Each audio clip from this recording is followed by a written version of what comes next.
Hey guys, so life was lifing and I did not make a video for this past 9/9 portal.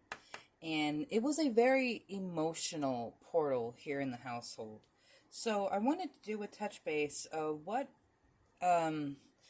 energy is going on right now. Where are we being pulled and where can we see some direction of like where our attention can go? The surrender coming out here in the reverse, connected to both the Crown Chakra and the Sacral Chakra, the ultimate self and the core of creation. I almost feel like this is a sort of self-imposed creative block where you're finding every reason and every excuse to not do that thing that is calling to you, that thing that you want to do in the middle of the night when you can't sleep and you're itching to draw something or to create something. I myself am teaching myself how to animate, and I'm teaching my mom alongside me with the tutorials that we're using. And I have a lot of plans for the things that I want to do in that program. But I also know that it is very challenging. And one thing that I personally had to surrender is my ego's reaction to when I don't understand something. I was always a very intelligent person in school. I didn't really have to try hard for grades. And it made me very complacent when it came to learning new challenges and skills. And when it came to building my website, I had a very big challenge overcoming the obstacle that I felt like I wasn't smart enough to take care of it. It's been about 3 years since that happened, and I'm very happy with the website that I have now. But it took a lot of work to go back between the point of creation and the knowing that it was part of my path and something that I was supposed to do. I'm going to leave this out here. We have loving compassion and journey to wholeness peeking out. I'm going to keep that right there because I love the journey to wholeness card, but the artist drew things that are not compliant with YouTube. So we're just going to leave that right here. The journey to wholeness is truly the pursuit that someone takes to understand themselves fully. And that comes with a loving compassion, not just for yourself, but for the people in the world around you. Paradigm shift in the reverse and surrender in the reverse. This is definitely something that you yourself were trying to fight, but in that you were fighting the force of God, the force of nature itself. Oracle of the universe, spirits, please, what can we give this collective? What can we understand about where this blockage in the surrender is coming from? Let's look at that. Where is this occurring from in our asking our higher selves? Where is this occurring from? Our higher selves is the aspect that is part of our soul that is still connected to spirit. The higher self is not part of you. You are part of the higher self. The part of your soul that is using the vessel that you are in, that is formulated inside the ego that you possess, that is an aspect of your higher self. There is something so much more. There is the hunt and bond in reverse coming out here. So,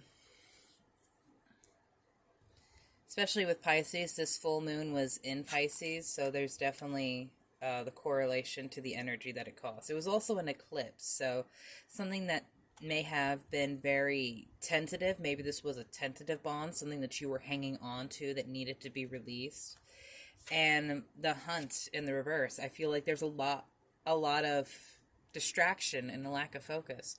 I like watching the therapy dogs and service dog videos on YouTube and TikTok and stuff. I really appreciate those people that advocate and speak for their animals. One thing that happens a lot with those dogs is people try to distract them, intentionally or not. And with these dogs down here, there's one facing the back and one facing forward. And that was supposed to be to make sure that you have, like, someone is on your six, someone is always watching your back. But I feel very much that there is a distraction here. 17 and 12, very close to each other. The number in connection with those I see is 5. And that is the number of change. Centaurus, healing. So there is a pair here. And again, there's a pair in the Pisces and in the Orion card. Fear in reverse. So clinging to another out of fear, Sirius, dog star, consistency. I'm hearing Saint Finnegan in my head. I surrender.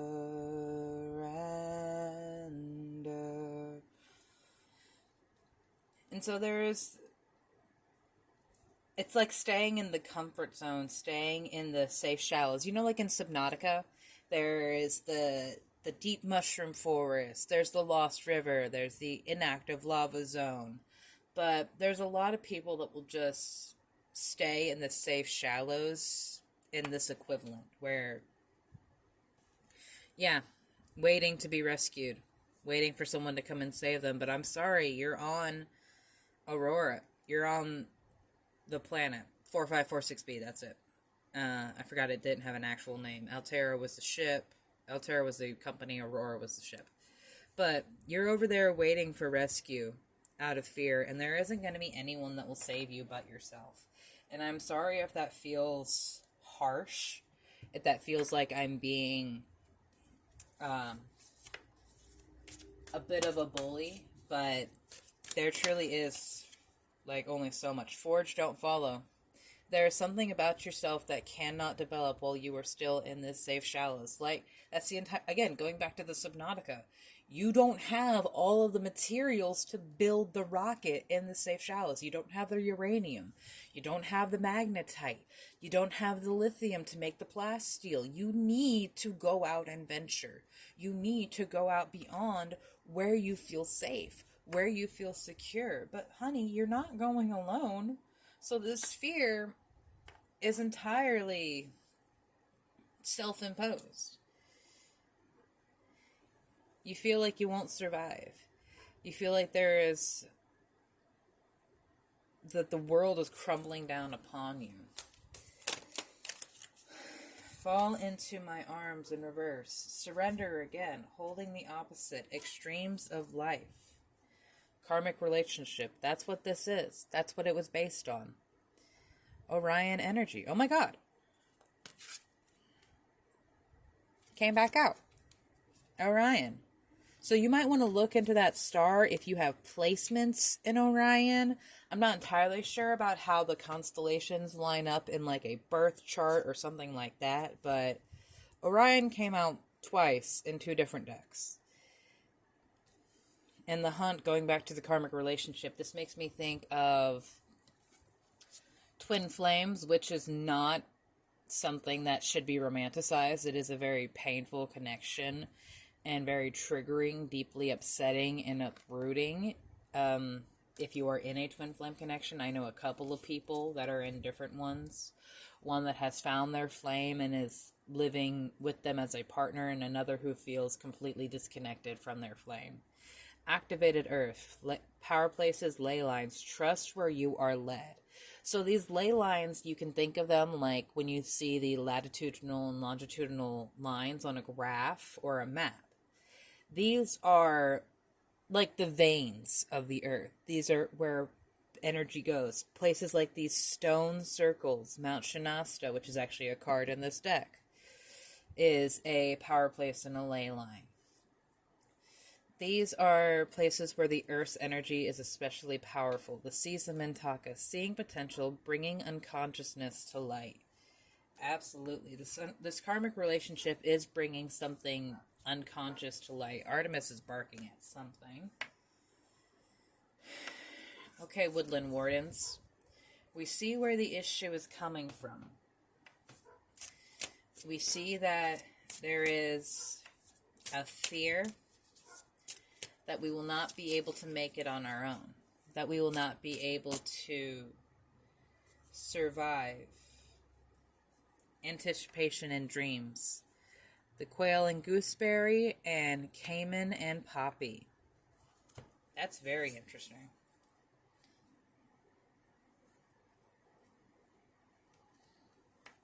dreams and anticipation.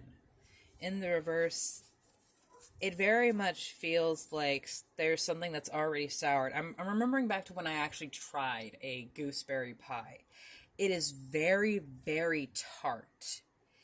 It is an acquired taste. And then the caiman here.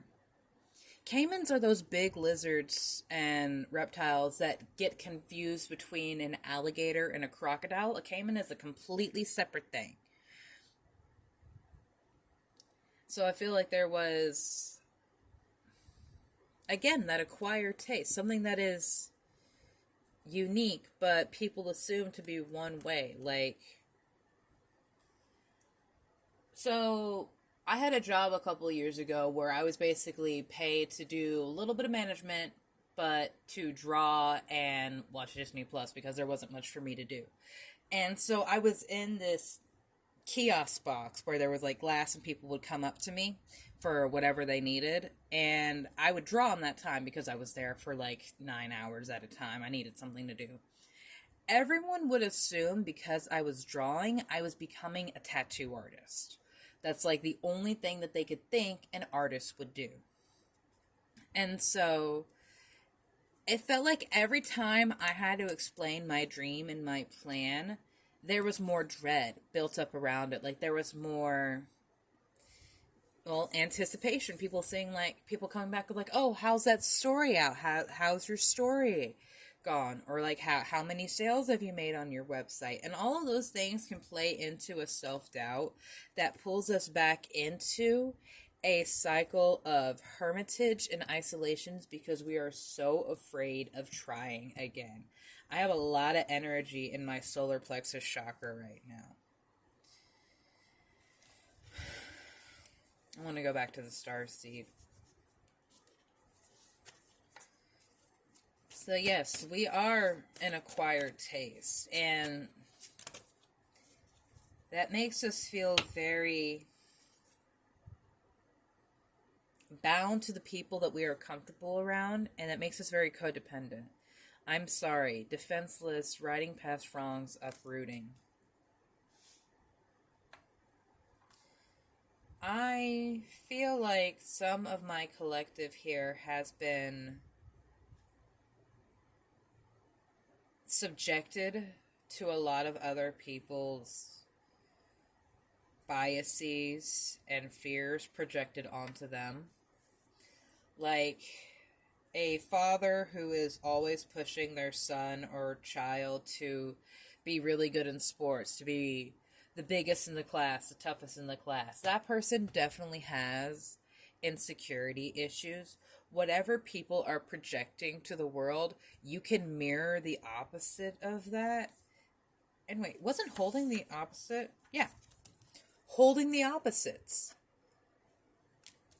Fall into my arms, the extremes of life. Too far into one direction. Too far into a good thing. Too far into a bad thing. Too far into your head. Too far into yourself. You are a child of the cosmos. You have this loving compassion from spirit and source. But you feel disconnected. You feel unprotected. And this is something that you trust the timing. It feels like things, like it will never happen. It will never come. Okay, sorry, complete sidebar. I feel like there was a timeline jump because this, I swear, was 52 cards deck in a guidebook, not 53. But we're going to leave that because that's not part of this. It is interesting to note that timeline shifts, though, are relevant. Breathe in abundance. Beautiful one, you are here. Take a deep breath in and allow your entire body to simply be.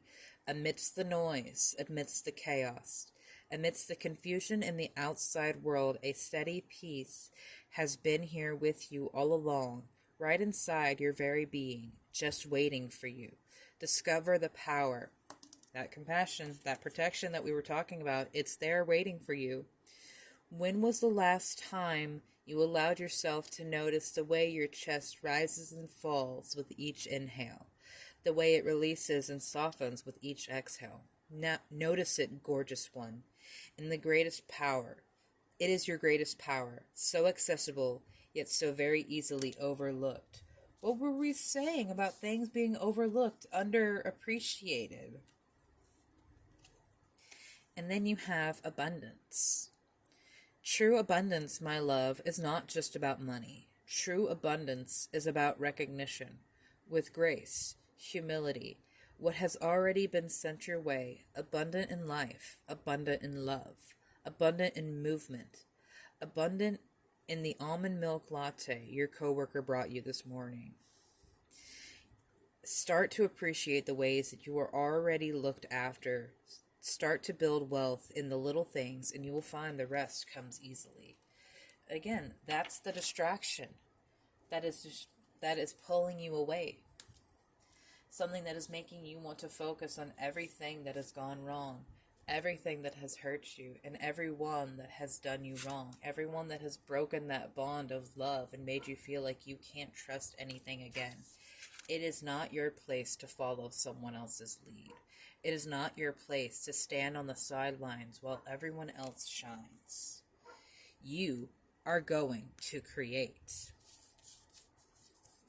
Core of creation. The entire time we were talking in the beginning was about creation, was about something happening around you.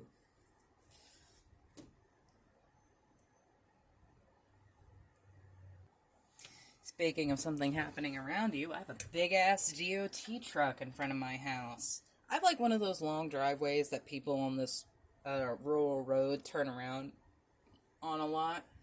But I just find it interesting that a big-ass maintenance truck is there. And at first it looked like a garbage truck, but I'm like, it's not Monday. Why is the garbage here? I feel like Lemuria wants to say a closing prayer or affirmation, because as we were stating, you have so much that is just waiting on you to ask for its help, to ask for something to come into your life. You have unique gifts.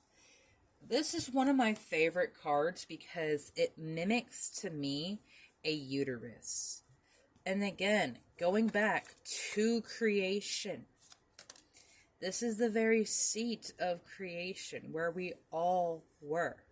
And something that started so small, something that started so seemingly insignificant in some instances or to some people, grew up into something incredibly beautiful that's blossomed. And so your unique gifts are not something that you should put down, put away, or hide out of shame. Forge. Do not follow. No one has been you before. No one has had your dreams. No one has had your gifts. No one has had your vision. No one has had your voice.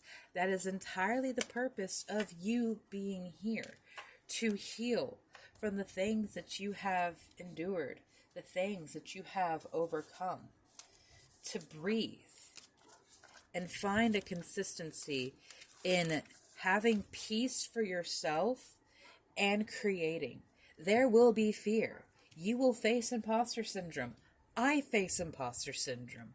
Almost weekly, there's a moment where I feel like I don't have a right to say the things that I say, to share the gifts that I share, or to be in the position that I am. But by the gods, it's part of my gift. To be a teacher from my own experience. To be a healer in the voice, and to be the guide and warrior I wish I had. And it is on my own journey to wholeness that I share this love and compassion with you, my collective. Because we all deserve a chance to shine. We are not the Mirabelle amongst the madrigals. We are our own sunshine. We don't need something else outside of us to make us glow. We are everything. Oh wow, I just did a reading and these cards came out. Communication and co-creation, radical expansion. There is so much energy in my stomach right now. Reclaim your energy. Pull yourself back. Every time you've wished prayer for someone, every time you've wished ill on someone, every time you've put your energy into someone else, it may have been beautiful for a good intention, but my love, it is a part of you that is still being sapped from. You have to recall this back. You have to bring this back into yourself because you need it for your power. That is incredible. I'm so very proud of you guys. If you guys want a personal reading from me, you can visit my website, soulshinejewelryandart.com. I also have a huge array of bracelets and other jewelry and my mom's newly published children's book. I love you all. Have a beautiful day.